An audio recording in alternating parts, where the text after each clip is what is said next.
नमस्कार दोस्तों, wealth sky के एक और नए इंटरेस्टिंग वीडियो में आप सभी लोगों का स्वागत है। मेरा नाम है सुधीर और बात करेंगे इस वीडियो में हम निफ्टी एंड बैंक निफ्टी के बारे में। दोनों के चार्ट को अंडरस्टैंड करेंगे, समझने की कोशिश करेंगे। कल निफ्टी की एक्सपायरी है, क्या ब्रेकआउट आएगा या फिर निफ्टी 26,000 पे एक्सपायरी दिखाएगा, इसको हम अंडरस्टैंड करेंगे और वीडियो को स्टार्ट करते हैं। सबसे पहले अगर हम ग्लोबल फ्यूचर्स की बात करें तो करंटली आप देख सकते हो कि डाउ फ्यूचर करीब करीब आपका 7 पॉइंट नेगेटिव है और नैस्डैक फ्यूचर करीब करीब 96 पॉइंट यहाँ पे पॉजिटिव दिख रहा है। अभी थोड़ी देर पहले जब हमारा मार्केट खुला था तब ये 100 पॉइंट ऊपर थे, मतलब नैस्डैक फ्यूचर करीब 250 पॉइंट ऊपर था और डाउ फ्यूचर भी करीब 150 पॉइंट ऊपर था। अब ये नेगेटिव हो चुके हैं। क्यों हो चुके हैं, इसके पीछे का रीज़न मैंने आपको कल की एनालिसिस वीडियो में बताया था कि यहाँ पे जो प्राइस एक्शन अब डेवलप हो रहा है वो थोड़ा सा नेगेटिव साइड पे हो रहा है। तो ये ध्यान में ज़रूर रखिएगा कि इनमें थोड़ा सा करेक्शन आ सकता है, क्योंकि ऑलरेडी बहुत चले हुए हैं। अगर मंथ में देखोगे आप तो यहाँ पे आप देख सकते हो 1 2 3 4 5 6 7 7 महीने से कंटिन्यू ये आपको ग्रीन कैंडल बनाता हुआ दिखाई दे रहा है। और ऑलमोस्ट जो ट्रम्प की टैरिफ वाली न्यूज़ थी वहाँ से अगर आप देखोगे तो करीब करीब 40-45% वहाँ से चल चुके हैं। तो इनमें अब जो प्राइस एक्शन डेवलप हो रहा है वो कहीं ना कहीं थोड़ा सा नेगेटिव साइड पे हो रहा है, क्योंकि आप देख रहे हो यहाँ पे हर एक पुल बैक पे एक नया स्विंग लो लग रहा है। तो चांसेस वेरी हाई कि ये आगे आने वाले दिनों में और भी गिर सकता है। ये पॉइंट आपको ध्यान में ज़रूर रखना है, ठीक है। बट हमारा जो मेन मोटिव है वो हमारे मार्केट का है, तो उसको हम अंडरस्टैंड करते हैं। तो बिहार इलेक्शन के बाद मार्केट थोड़ा सा ऊपर जाने की कोशिश कर रहा है, लेकिन इतना मर मर के ऊपर जाएगा तो फिर इससे अच्छा जाए नहीं, वो ज़्यादा बेटर है। क्योंकि आप देखो यहाँ पे मोमेंटम मतलब 10-20 पॉइंट का मोमेंटम होता है। बट ये चीज़ अच्छी हुई है कि 26,000 के ऊपर क्लोज दिया है। अगर हम 26,000 के लेवल की बात करें तो निफ्टी ने दूसरी बार 26,000 के ऊपर क्लोज दिया है, ठीक है ना। इससे पहले भी एक बार दिया था बट वहाँ से सेलिंग आ गई थी, वो आप देख सकते हो यहाँ पे था। बट नेक्स्ट डे सेलिंग आ गई थी, फिर इसने ऑलमोस्ट जो लो बनाया था 25,300 का बनाया था। बट इस बार फिर इसने क्लोजिंग दी है, तो क्या इस बार ये ऊपर जाने की कोशिश करेगा या फिर कल दोबारा से यहाँ पे सेलिंग देखने को मिलेगी। ये पॉइंट आपको थोड़ा सा ध्यान में रखना है। दूसरी चीज़ है, अगर आप चाहो तो इस ट्रेंड लाइन को मार्क कर लो। जब ये इसके ऊपर निफ्टी निकलने की कोशिश करे या निकल जाए तब आप अपना बाय साइड की पोजीशन बना सकते हो, ठीक है ना। क्योंकि ये एक रेजिस्टेंस पॉइंट है, तो यहाँ कहीं ये अटक सकता है, जो कि है 26,070 से लेके 26,100 का लेवल। ये ध्यान में ज़रूर रखिएगा, ठीक है। इसको मैं और आपको क्लियर दिखा देता हूँ, ठीक है ना। ये जो पर्टिकुलर पॉइंट है आपका 26,070 से लेके 26,085 या 90 मान के चल सकते हो। तो यहाँ पे जाके ये अटक सकता है, इतना आप ध्यान में ज़रूर रखिएगा। अब देखो, सिंपल सी चीज़ है, अगर इसको ब्रेकआउट करना है तो थोड़ा सा मोमेंटम के साथ चलना पड़ेगा। क्योंकि देखो यहाँ पे क्या है, कॉल राइटर अपनी पोजीशन को तभी छोड़ेंगे जब ये मोमेंटम दिखाएगा, मतलब थोड़ी बहुत बड़ी कैंडल दिखाए, एक बड़ा मूवमेंट करे 50 60 70 पॉइंट का, तभी कॉल राइटर डरेंगे। यहाँ से अगर ये धीरे धीरे धीरे जाएगा तो कॉल राइटर अपनी पोजीशन नहीं छोड़ेंगे और फिर वो किसी भी लेवल पे सेलिंग करके नीचे मार्केट को ले आएंगे। तो देखते हैं यहाँ पे क्या होता है, क्योंकि यहाँ से जिस तरीके से मूव कर रहा है इस हिसाब से तो ये मतलब इसके चांसेस बहुत कम है।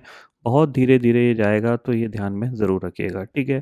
ऑप्शन चेन डाटा को देखें तो यहाँ पे हमें दिख रहा है कि जो 26,000 का लेवल है, यहाँ पे आप देखो करीब करीब दोनों तरफ लगभग बराबर ओपन इंटरेस्ट है, मैं मान के चल सकता हूँ। क्योंकि 1.5 करोड़ करीब कॉल पे है और 1 करोड़ 10 लाख का करीब करीब पुट पे है, ठीक है ना। तो यहाँ पे आप समझ लीजिए कि 26,100 के ऊपर ही निकलेगा, तभी हम एक्सपेक्ट कर सकते हैं कि थोड़ा सा मोमेंटम पकड़ने की कोशिश कर सकता है। बट जब तक ये 26,100 नहीं निकालता तो इसके लिए क्या है कि मल्टीपल रेजिस्टेंस बने हुए हैं,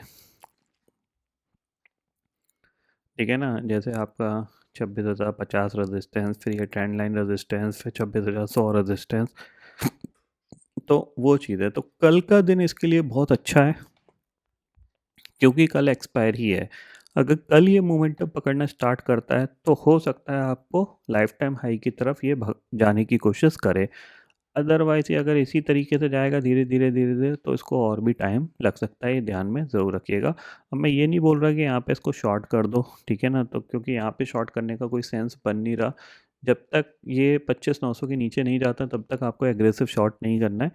इंट्राडे पॉइंट ऑफ व्यू से आप शॉर्ट कर सकते हो, मतलब इंट्राडे में आपको लगता है 50-60 पॉइंट डाइल्यूट हो सकता है, वो पॉइंट आपको मिल सकते हैं, तो आप शॉर्ट कर सकते हो। बट एग्रेसिव शॉर्ट आप 25,900 के नीचे ही करिएगा, जब तक इसके ऊपर है तब तक ये धीरे-धीरे ऊपर ही जाने की कोशिश करेगा। अब ये कितने दिन में ऊपर जाएगा ये अंदाज़ा लगाना बहुत मुश्किल है, क्योंकि आज का दिन बहुत अच्छा था, सब कुछ पॉज़िटिव था, तो ये इसको निकल जाना चाहिए था, एटलीस्ट 26,080, 26,100 के आस-पास जाके क्लोज़ देता तो बेस्ट रहता। अब देखते हैं कल क्या होता है, कल हमें थोड़ा-सा और समझने को मिलेगा कि मार्केट कैसा बिहेव कर सकता है। बाइंग मार्केट में यही दिक्कत होती है कि बाइंग मार्केट में बाइंग बहुत स्लो आती है। नीचे से रिकवर होता है वो बहुत अच्छा होता है, बट ऊपर जाके अटकने लगता है, ठीक है। बैंक निफ्टी की बात करें तो बैंक निफ्टी ठीक-ठाक चल रहा है, जैसा हमारा एक्सपेक्टेशन है कि हो सकता है 60,000 की तरफ बढ़ने की कोशिश करे, तो 59,000 आज इसने हिट किया है, 59,000 के ऊपर सस्टेन करेगा, तो फिर 60,000 भी जा सकता है। इस पे आप थोड़ा-सा नज़र रखिएगा। बट हाँ, इसमें भी वही होगा कि शुरू के 5-10 मिनट में ही बाइंग आएगी, उसके बाद पूरा साइडवेज़ है, फिर आपको कोई अपॉर्चुनिटी नहीं मिलेगी। तो बाइंग के मार्केट में इस तरीके का माहौल रहता है। ये पॉइंट आपको ध्यान में ज़रूर रखना है। अगर मान लीजिए ब्रेकआउट आता है तो आप कोशिश करिएगा थोड़ा फार अवे ऑप्शन में काम करने के लिए, क्योंकि उसमें ही आप थोड़ा-सा सस्टेन कर लोगे at the money, in the money में तो आपको लॉस होने के चांसेस बहुत ज़्यादा हाई रहेंगे। क्योंकि फार अवे में थोड़ा-सा जो डिके लगेगा वो धीरे-धीरे लगेगा, तो उसमें 4-5 पॉइंट का भी डिके लग गया तो कोई फ़र्क नहीं पड़ेगा, और अगर आपके फ़ेवर में चला गया मार्केट तो आपको अच्छा प्रॉफ़िट मिल सकता है। इतना आप ध्यान में रखिएगा। आप कुछ लोग ये भी बोल सकते हैं कि फार अवे का ऑप्शन तो मतलब आउट ऑफ द मनी है, वो तो ज़ीरो होना ही है। होना ज़ीरो है, लेकिन वो होगा तो 3:30 बजे तक ज़ीरो ना, तो आपको उस पॉइंट ऑफ व्यू से समझ के चलना है। जैसे 26,200 की कॉल है, अगर मान लो आपको लगता है ब्रेकआउट हो रहा है और आपको लगता है कि मोमेंटम हो सकता है, तो आप दूर का ऑप्शन लोगे। इसमें से आपको कितना लॉस हो सकता है? मैं कहता हूँ 4-5 पॉइंट का लॉस हो सकता है, अगर ब्रेकआउट फेलियर हुआ तो। लेकिन अगर मान लो आपने 26,000 की या 26,100 की कॉल ले ली, इसमें ब्रेकआउट फेलियर हुआ तो आपको ज़्यादा लॉस हो सकता है, ये ध्यान में रखिएगा, ठीक है। बाकी मार्केट है, कुछ भी कर सकता है, तो स्टॉप लॉस लगा के ज़रूर काम करिएगा, बिना स्टॉप लॉस के मत करिएगा। तो फिलहाल दोस्तों इस वीडियो में इतना ही है। आई होप ये वीडियो आपको पसंद आएगा। वीडियो पसंद आता है तो लाइक और शेयर ज़रूर करिएगा, और चैनल को जो सब्सक्राइब कर लीजिए, क्योंकि मैं सुधीर लेके आता रहूँगा हर दिन आपके लिए नए नए वीडियो हो। इसी के साथ शुक्रिया दोस्तों। जय हिंद।